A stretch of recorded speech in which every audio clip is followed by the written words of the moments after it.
حضرت سیدہ عائشہ صدیقہ رضی اللہ تعالی عنہا ارشاد فرماتی ہیں کہ شعبان کی 15ویں رات تھی، یعنی شب برات کی رات۔ فرماتی ہیں شعبان کی 15ویں رات تھی، میں نے اچانک نظر ڈالی تو حضور میرے بستر میں تھے، پھر میری نظر پڑی تو حضور نہیں تھے۔ میرے دل میں گمان آیا، خیال آیا کہ شاید کسی اور زوجہ کی طرف حضور کا میلان تباہ ہو گیا ہو، وہاں تشریف لے گئے ہوں۔ فرماتی میں اٹھی باہر گئی تو نبی کریم علیہ السلام جنت البقیع میں تھے، قریب ایک جگہ پہ حضور دعائیں مانگ رہے تھے۔ فرماتے میں گیا تو حضور فرمانے لگے ابو بکر کی بیٹی تو نے کیا گمان کیا کہ اللہ کا رسول تیری حق تلفی کرے گا؟ عرض کی حضور آپ مالک ہیں، کہیں اور جانا چاہیں تو میری طرف سے پابندی نہیں۔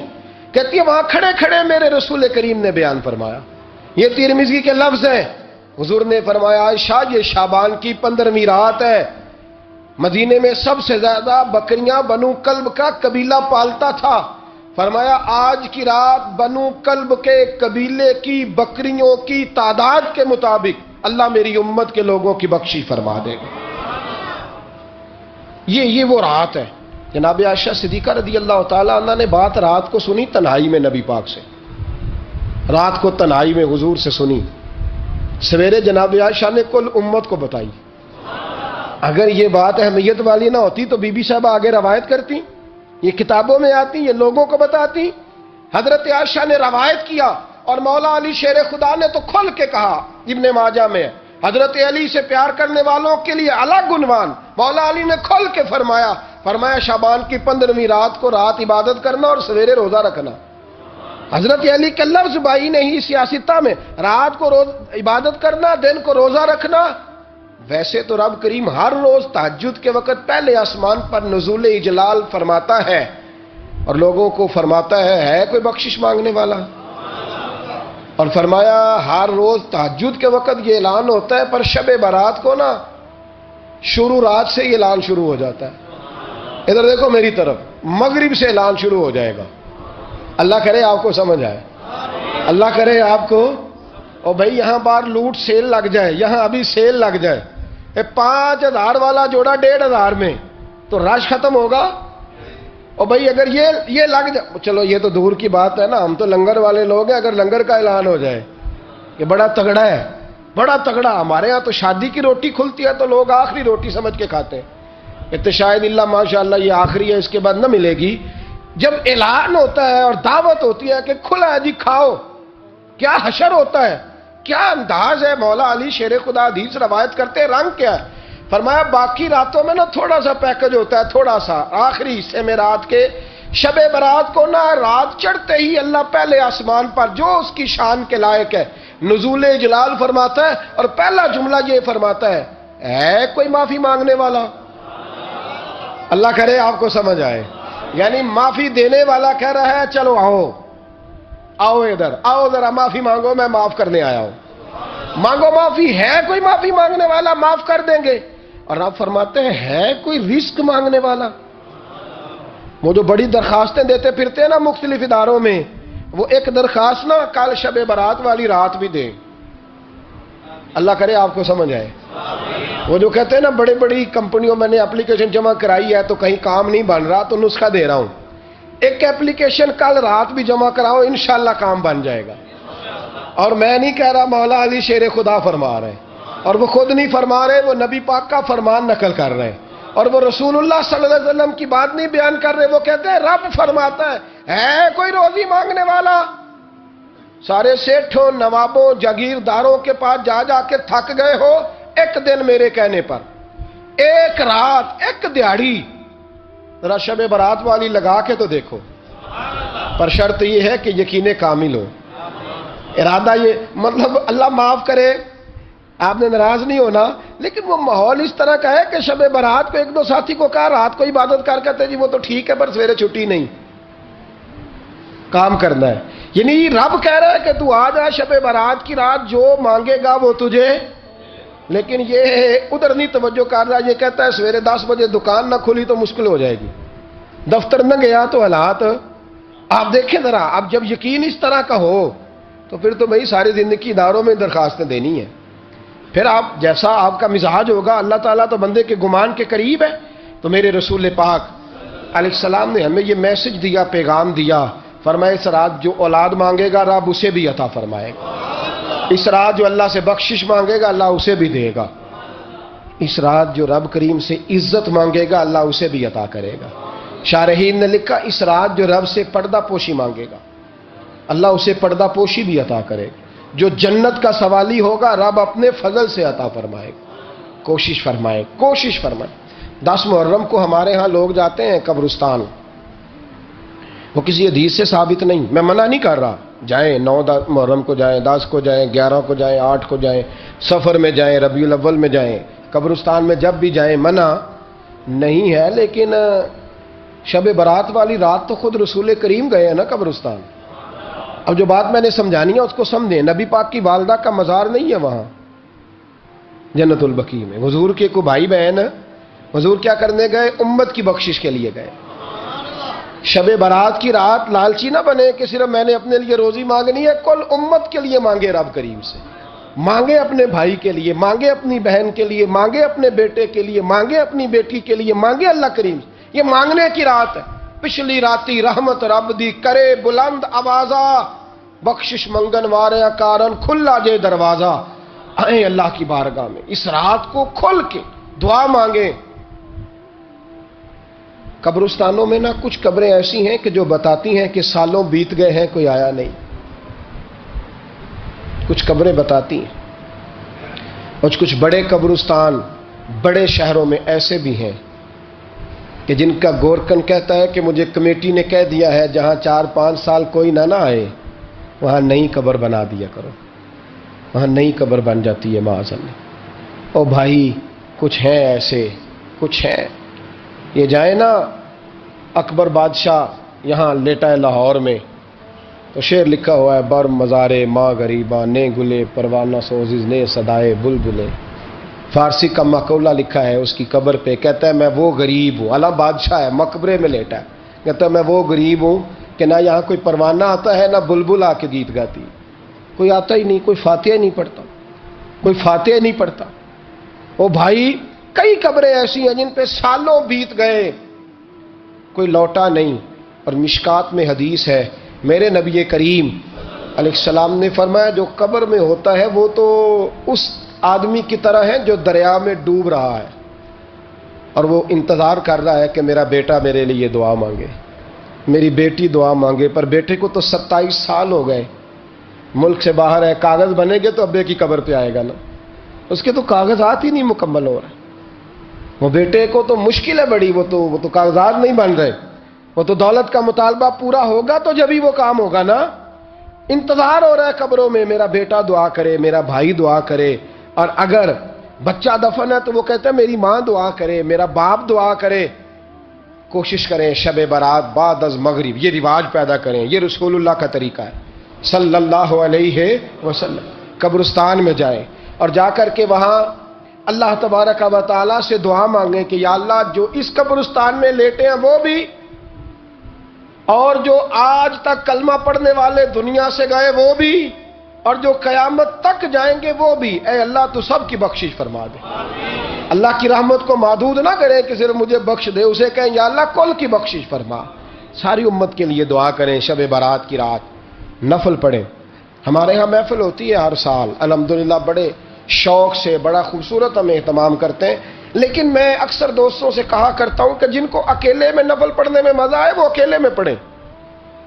کتنی کھلی بات کر رہا ہوں، میں پابند نہیں کر رہا کہ آپ یہاں آئیں گے محفل میں آئیں گے ضروری ہے، بھئی آپ کو اکیلے میں مزہ آتا ہے نا، کچھ لوگ تنہائی میں ہوں تو دل زیادہ لگتا ہے، وہ تنہائی میں کریں اللہ اللہ کوئی حرج نہیں، لیکن کچھ ایسے ہیں کہ نعت سنتے ہیں تو دل نرم ہوتا ہے، تقریر سنتے ہیں تو دل نرم ہوتا ہے، تو جن کا اس طرح نرم ہوتا ہے وہ مسجد میں آئے بات سنیں۔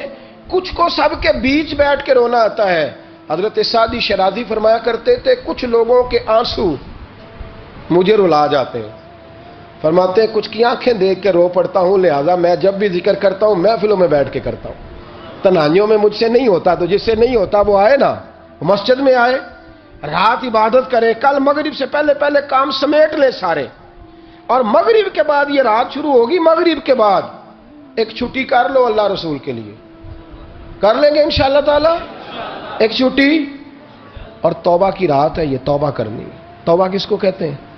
توبہ کا معنی ہے پچھلے گناہ پر پچھتانا، شرمسار ہونا۔ کہتے نہیں اے کاش میں نہ کرتا، اور وہ لفظوں میں نہیں، جملوں میں نہیں، توبہ رٹی رٹائی نہیں، شرمسار ہونا اور آئندہ گناہ نہ کرنے کا پکا ارادہ کرنا، اس کا نام توبہ ہے۔ دیکھیں اللہ تعالیٰ فضل کرے، میں نے پچھلے سال کہا تھا، پھر کہتا ہوں، مسجدوں سے نا شب برات کی رات، شب قدر کی رات چیخوں کی آوازیں آتی ہیں، لوگ اتنا روتے ہیں نا، رونا چاہیے، کم روتے ہیں زیادہ رونا چاہیے، لیکن سوال یہ ہے کہ اتنا زیادہ لوگ شب برات کی رات روتے ہیں، کیا پھر سویرے بددیانتی ختم ہو جاتی ہے؟ جو رات مسجد میں کھل کے رو کے آیا ہے، اس کا پروگرام ہے نا کہ اب ملاوٹ کبھی نہیں کرے گا، اب گاہکوں سے جھوٹ کبھی نہیں بولے گا، اب وہ بددیانتی کا معاملہ کبھی نہیں کرے گا، لیکن رات روتا بھی رہے اور سویرے پروگرام یہ ہو کہ میں نے پھر لوگوں کو فریب دینا ہے، داؤ لگانا ہے، تو اس نے توبہ کیا رات کے، یہاں بس یہ ایکٹنگ کر کے لوٹ آیا ہے، یعنی بڑی سجا بنا کر کے سوار کر کے رات توبہ کی۔ کیا مطلب ہے توبہ کا؟ کہ توبہ آپ نے کی۔ حضرت حسن بصری سے کسی نے کہا توبہ کیا ہے؟ فرمانے لگے توبہ یہ ہے کہ جس گلی سے رب نے تجھے منع کیا ہے دوبارہ پھر تو اس گلی میں نظر نہ آئے، تو نظر ہی نہ آئے، اور جس جگہ جانے کا رب نے تجھے حکم دیا ہے پھر تو دوبارہ وہاں سے غیر حاضر نہ ہو۔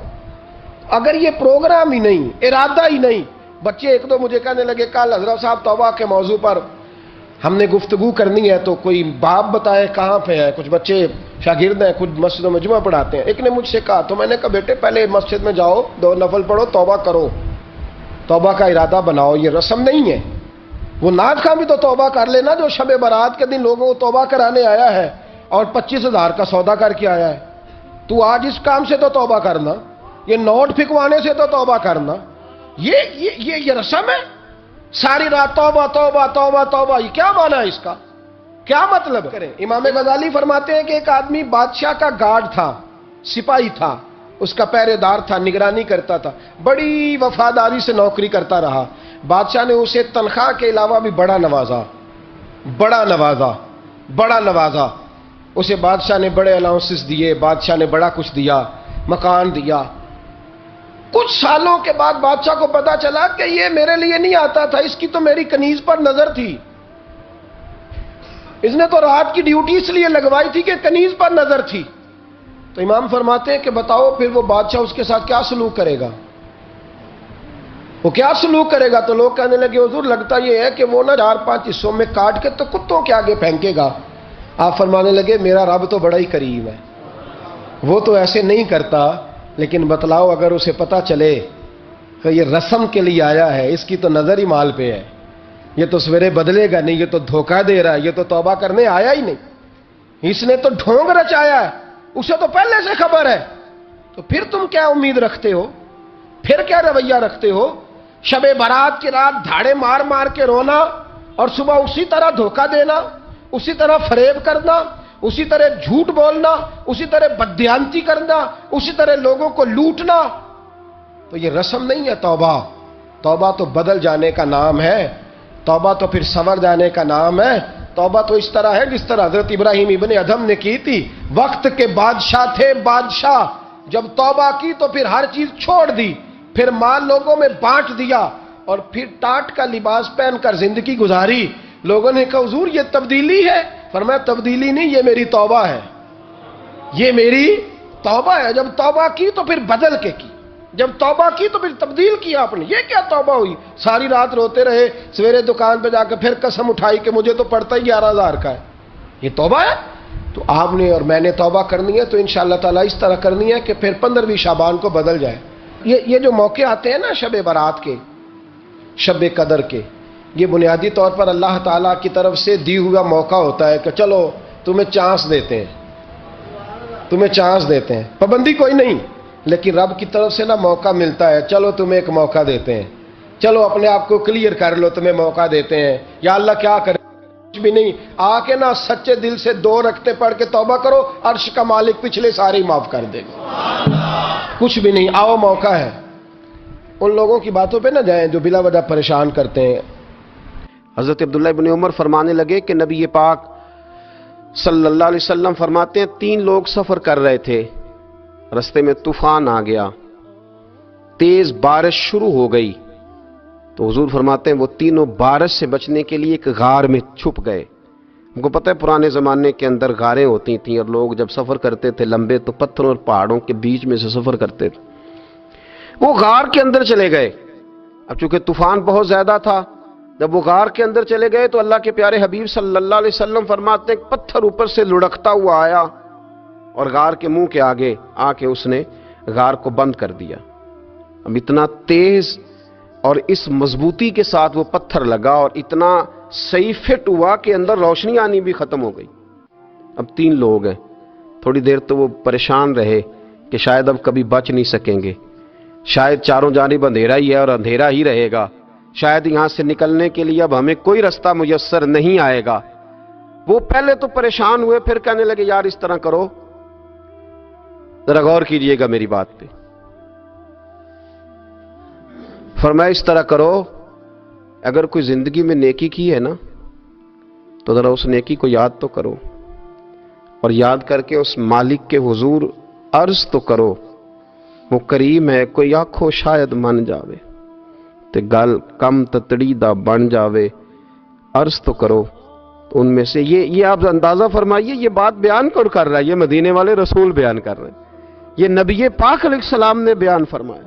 یہ وہ کہانی ہے جو ہمیں ہمارے نبی پاک نے سنائی، رسول کریم علیہ السلام نے ہمیں بتلائی، یہ داستان محبت۔ حضور فرمانے لگے ایک نے ان میں سے ہاتھ اٹھائے اور اس نے انداز کیا چھیڑا، عرض کرنے لگا اللہ تو جانتا ہے نا میں نے بکریاں رکھی ہیں، میں غریب ہوں، مزدور ہوں، اور مالک تو یہ بھی جانتا ہے کہ میرے بچے بھی ہیں، بیوی بھی ہے، پر میں جب بھی گھر لوٹا ہوں تو دودھ میں نے بچوں اور بیوی کو پہلے نہیں دیا، بوڑھے ماں باپ کو پہلے دیا۔ اللہ میں نے ان کے ساتھ ہمیشہ کرم کے بازو کھول کر معاملہ کیا۔ وہ غار میں تنہا بیٹھے ہیں اور اپنے مالک کو منا رہے ہیں۔ عرض کرتے ہیں اللہ تجھے یاد ہے نا ایک رات جب میں بڑی دیر سے لوٹا تھا، لکڑیاں کاٹتے، درخت تلاش کرتے، مجھے دیر ہو گئی، میں دیر سے لوٹا تھا، نیت یہ کر رکھی تھی کہ دودھ سب سے پہلے ماں باپ کو پلاؤں گا، مالک جب میں لوٹا تو وہ بوڑھے تھک ہار کے سو گئے تھے، میری بیوی نے مجھے کہا کہ بچوں کو پلا دو، وہ سو گئے، تو میں نے کہا نہیں میرے ذمے ہے ان بوڑھوں کے دل کو ٹھنڈا کرنا، ان سے پیار کرنا۔ اللہ بیوی مانگتی رہی، بچے طلب کرتے رہے، میری ٹانگوں میں گھومتے رہے، بار بار آتے رہے، پر میں نے دودھ نہیں پلایا۔ اے مالک فجر ہو گئی، آفتاب طلوع ہونے کا وقت آ گیا، پر میں نے ماں باپ کے بیدار ہونے کا انتظار کیا۔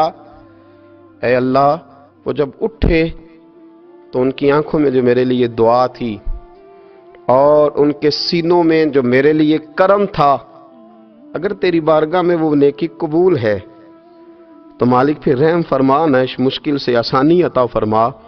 سنو سنو، رسول کریم صلی اللہ علیہ وسلم فرماتے ہیں کہ اس بندے کی دعا مکمل ہوئی تو پتھر تھوڑا سا سرک گیا، اور اتنا سرکا کہ آسمان نظر آنے لگا۔ جس نے ماں باپ کو منایا ہے، ان سے پیار کیا ہے، پھر یہی بات وسیلہ بن جائے گی رب کے ماننے کا، پھر یہ وسیلہ بنے گی، اللہ اس سے مان جائے گا۔ پھر رسول کریم صلی اللہ علیہ وسلم فرمانے لگے،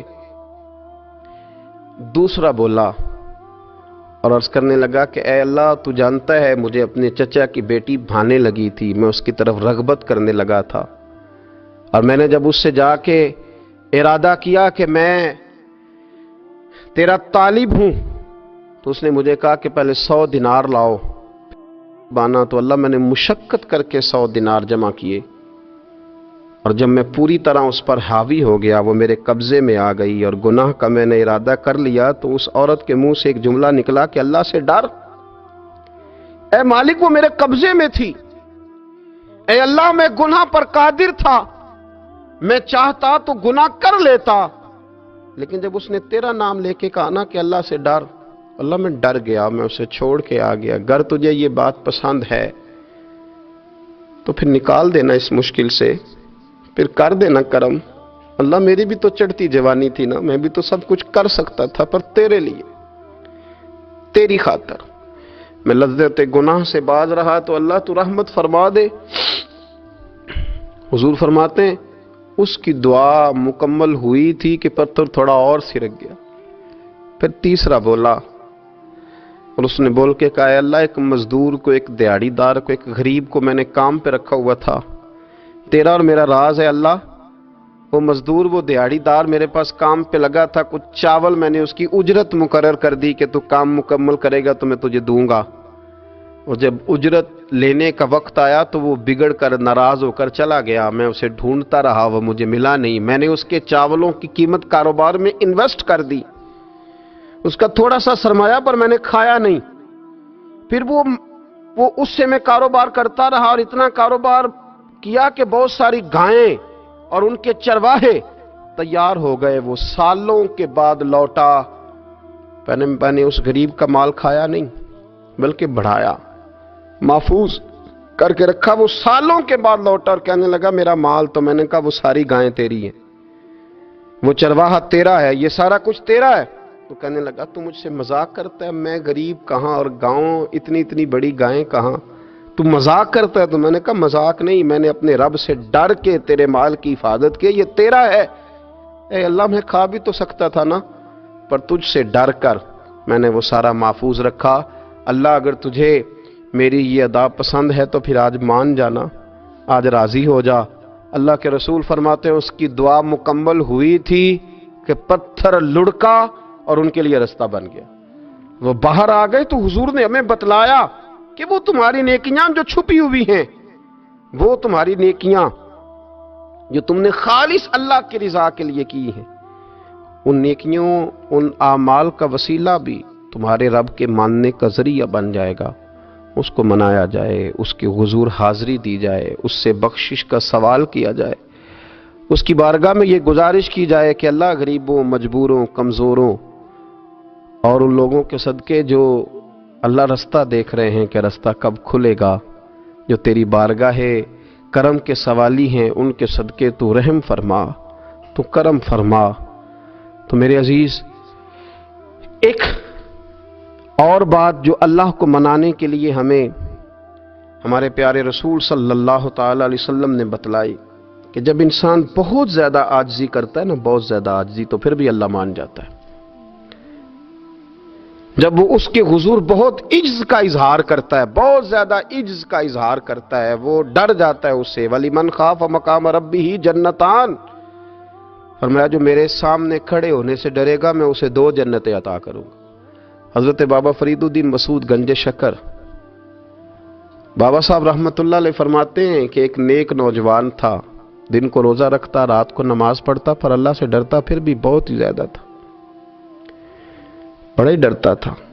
موت کا وقت آیا تو ماں ہی تھی بس اس کی، تو ماں سے کہنے لگا اماں تو میری ماں ہے، میرے ساتھ 3 وعدے تو کر. اس نے کہا پتر تو بتا، آخری ہج کی لے رہا ہے اور اس غریبنی ماں سے تو وعدہ لے رہا ہے، بتا کیا وعدہ ہے. تو عرض کرنے لگا اماں جب میں مر جاؤں نا تو میرے گلے میں رسی ڈال کے تو مجھے گھمانا گھر کے صحن میں، اور لوگوں کو کہنا جو رب کی نافرمانی کرے اس کا یہی حال ہوتا ہے. یہ اعلان کرنا جو اللہ کے نافرمان ہوں ان کا یہی اشر کیا جانا چاہیے. اور اماں پھر دوسرا وعدہ کر، میرا رات کو جنازہ اٹھایا جائے، میں نہیں چاہتا کہ کسی کے منہ سے یہ لفظ نکل جائیں کہ وہ دیکھو اللہ کا نافرمان جا رہا ہے. رات کو میرا جنازہ اٹھانا. اور اماں تیسرا میرے ساتھ وعدہ کر کہ لوگ مجھے دفن کر کے آ جائیں گے تو میری قبر پہ چلی جائے گی. عمل میرے پاس کوئی نہیں، پر مجھے لگتا ہے ماں کے قدموں کی برکت سے عرش کا مالک بھی رحم فرمائے گا. اماں تو وعدہ کر، میرے ساتھ وعدہ کر. بابا صاحب رحمت اللہ علیہ فرمانے لگے کہ ماں، بوڑھی ماں نے وعدہ کر لیا. کہا بیٹے ٹھیک ہے، اگر تیری یہی ضد ہے تو میں تیار ہوں. پھر اس نے کلمہ شہادت پڑھا، اس نوجوان کی روح پرواز کر گئی. بوڑھی ماں نے رسی منگائی تو وَلِمَنْ خَافَ مَقَامَ رَبِّهِ جَنَّتَانِ، جو ڈر جائے. اس نے تو کہا تھا نا کہ رسی ڈال کے گھمانا اور کہنا یہ اللہ کا نافرمان ہے، اس کا یہی اشر ہونا چاہیے تھا. لیکن جب ماں گلے میں رسی ڈالنے لگی تو گھر کے ہر کونے سے آواز آنے لگی، خبردار، یہ رب کا دوست ہے، اللہ کے دوستوں کے ساتھ اس طرح کا معاملہ نہ کیا جائے، اسے چھوڑ دیا جائے۔ اور کہا تمہیں کچھ بھی اور کرنے کی ضرورت نہیں ہے، یہ تو رب کا دوست ہے۔